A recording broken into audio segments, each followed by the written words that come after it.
அவர்களுக்கெல்லாம் தேவரீர் தானே தலைவர். ஷடையா எனுமால் என்ற திருப்பாடலை பாடிய உடனே மாண்ட செட்டி மகன் மீண்டு எழுந்தார். ஒரு வினாடியிலே மாண்டவனுக்கு உயிர் கொடுத்தது இந்த தமிழ் வேதம். கோயில் மேளம், கோயில் குருக்கள், அப்பவே கல்யாணம் ஆயிடுச்சு.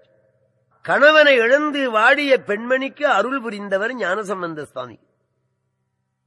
அவர்கள் திருவிழிமிழையிலே பஞ்சம் வந்தபோது படிக்காசு வாங்கி பறை சாற்றி இருபோதும் சிறந்த உணவுகளை ஏழைகளுக்கு வழங்கி, திருமறைக்காட்டிலே வேதம் வழிபட்டு அடைத்த கதவை ஞானசம்பந்தர் திறக்க பாடினார். அப்பர் இவர் அடைக்க பாடினார். அங்கிருந்து மதுரைக்கு வர வேண்டும் என்று குலச்சிலையாரும் மங்கையர்க்கரசியாரும் வேண்ட 7 வயதிலே 16,000 அடியார்கள் புடைசூழ மதுரைக்கு எழுந்தது. மங்கையர்க்கு அரசி வளவர் கோன் பாவை வரிவளைக்கை மடமானி. அற்புதமான வாக்கு. அங்கே சமண முனிவர்கள் எதிர்க்க 8000 குருமார்கள் புனல்வாதம் அனல்வாதம் செய்து திருப்பாசுரம் என்ற வாழ்க அந்தன் என்ற பாடல் எதிரேறி சென்றது. அப்படி சமண சமயத்தை வென்று சைவ சமயத்தை நிலைநாட்டி அருகில உள்ள சிவஸ்தலங்கள் எல்லாம் தரிசித்து திருப்பூந்துரத்திலே அப்பர் பெருமானை சந்தித்தார். வேறு பல ஸ்தலங்கள்லாம் தரிசித்துக் கொண்டு அவர் மகோன்னத நிலையிலே சிவ ஞாயிறாக விளங்குகின்றார். அப்போது திருமயிலாப்பூரிலே வைசியகுலத்திலே பிறந்தவர் சிவநேசன் செட்டியார். நீண்ட காலம் குழந்தை இல்லாமல் தான தர்மம் செய்து அந்த அம்மையார் கருவுற்று ஒரு பெண் குழந்தையை பெற்றாள். லட்சுமியை போல விளங்குவதனாலே பூம்பாவை என்று பெயரிட்டு அந்த குழந்தை கற்பூர புத்தியோடு சகலகலையும் கற்று உணர்ந்தாள். வீணை வாசிப்பாள். அவள் பாடினா கல்லு கரையும் இரும்பு இழகு. உற்றாரும் மற்றாரும் அறிய இந்த குழந்தையை நான் திருஞான சம்பந்தருக்கு தருவேன் என்று பிரகடனம் செய்தார். 7 வயசு பூம்பாவை தலைவாரி பின்னிவிட்டா நிலத்திலே விழும் இயற்கையாக. மான் விழி தேன் மொழி அன்ன நடை மின்னல் இடை. அவர்கள் அரண்மனையுடைய நந்தனவனத்திலே மலர் பறிக்கின்ற போது 7 ஆண்டு குழந்தையை அரவன் தீண்டிவிட்டு எத்தனையோ மருத்துவம், எத்தனையோ மாந்திரீகம். விதியை வென்றவர்கள் யார்? முதிர் தவறாயினும் முனிவராயினும் மதியினராயினும் மன்னராயினும் பொதுவரு திருவோடு பொலிவராயினும் விதியினை அவரே வெல்லும் நீர்மையார். விதி விளையாடிவிட்டது. பூம்பாவை மாண்டுவிட்டது. அழுது அழுது குழந்தையை சுற்று எலும்பும் சாம்பலும் ஒரு மண் ஏனத்திலே போட்டு குழந்தை படுத்திருந்த தந்த கட்டியில் வைத்து குழந்தையினுடைய அணிகலங்களை இட்டு குழந்தை உடுத்தியிருந்த பாவாடை கட்டி பார்த்து பார்த்து அழுகிறார்கள் தாயின்றன். அப்போ திருஞான சம்பந்தருக்கு 16 வயது. திருவொற்றியூர் எழுந்தருளினார்கள். திருவொற்றியூருக்கும் திருமயிலாப்பூருக்கும் 10 மைல். 10 மைலுக்கு மட்டக்காவணம் இட்டு நடைபாவாடை விரித்து வாழை கமுகள் நாட்டி அழைத்துக் கொண்டு அங்கே கற்பகவல்லி தாயாரையும் கபாலீஸ்வர பெருமானையும் ஞானசம்பந்தர் வழிபட்டார்.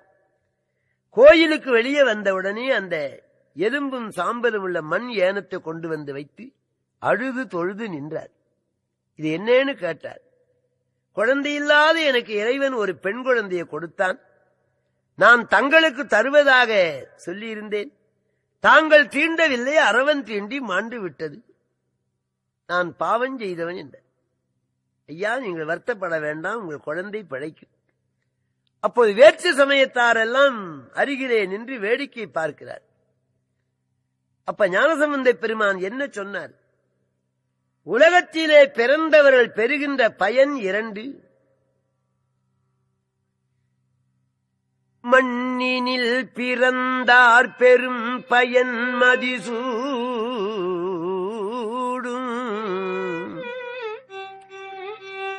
அண்ணலார் அடியார் தமை அமுது செய்வித்தல்.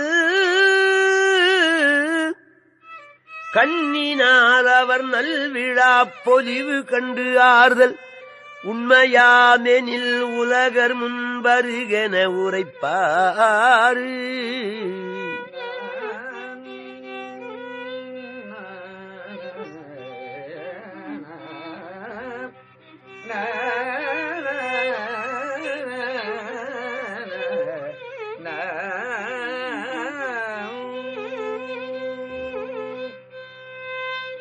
மண்ணினில் பிறந்தார் பெரும் பயன்.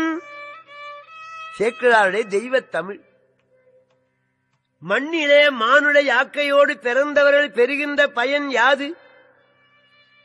மதிசூடும் அண்ணலார் அடியார் தமை அமுது செய்வித்தல். ஒரு சிவனடியார் உண்டால் உலகம் உண்டதாக. ஞானிகளுக்கென்று திலமத்தனை கொடுத்தால் மலையத்தனை புண்ணியம் உண்டார். மதிசூடும் அண்ணலார் அடியார் தமை அமுது செய்வித்தல். கண்ணினால் அவர் நல்விழா பொலிவு கண்டு ஆறுதல்.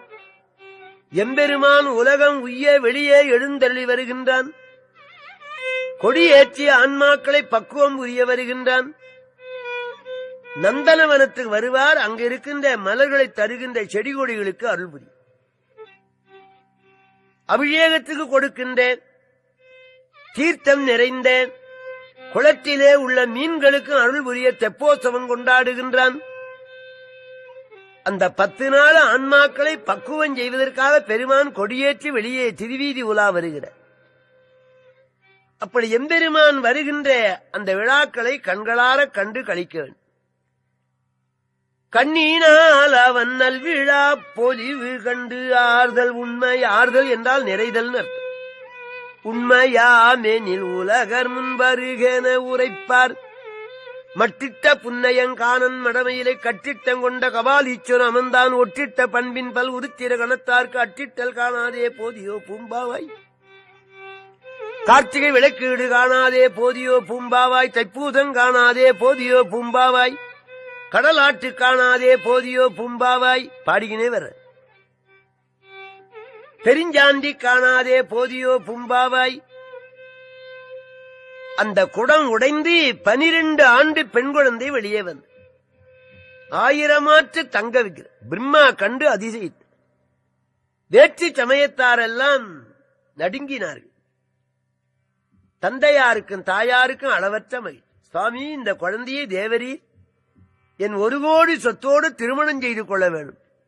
ஞானசம்பந்தர் என்ன சொன்னார்? வேணான்னு சொல்லு. செட்டியார், நீங்கள் பெற்ற பெண் மாண்டு விட்டது, இது நான் பெற்ற பெண்.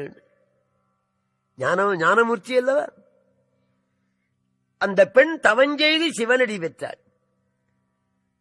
அங்கிருந்து சீகாழிக்கு எழுந்தருளினார். இல்லற நெறியை காட்ட வேண்டும் என்று அவர்கள் பெருமண நல்லூரிலே ஒரு பெண்மணியை மனம் பேசி அவருக்கு திருமணம் செய்வித்தார்கள். தன் மனைவியின் கரத்தை பற்றி ஆலயத்திலே செல்ல சிவஜோதி எழுந்தது. காதலாகி கசிந்து கண்ணீர் மல்கி ஓதுவார் தமை நன்னெறிக்கு உய்ப்பது வேத நான்கினும் மெய்ப்பொருளாவது நாதன் நாமம் நமச்சிவாயவே. இதான் சுவாமிகள் இறுதியிலே பாடுகின்ற தெய்வத் தமிழ். அவருடைய மந்திரத்தை சொல்லுகிற போது காதலாகி கசிந்து கண்ணீர் மல்க வேண்டும். அதனால்தான் ஓதுவார். ந என்ற எழுத்து திரோத மலம், ம என்ற எழுத்து ஆணவ மலம், சி என்ற எழுத்து சிவம், பா என்பது திருவருள், யா என்பது ஆன்மா. நா மா சி வா ய 5 எழுத்துக்கும் 5 அர்த்தங்கள். யகரமாயிருக்கிற ஆன்மா நகரமாயிருக்கிற திரோத மலத்தினாலே மகரமாகிய ஆணவ மலத்தை அழித்து பா என்ற திருவருள் துணை கொண்டு சிவத்தை அடைய வேண்டும். ஜீவன் சிவனாகும்.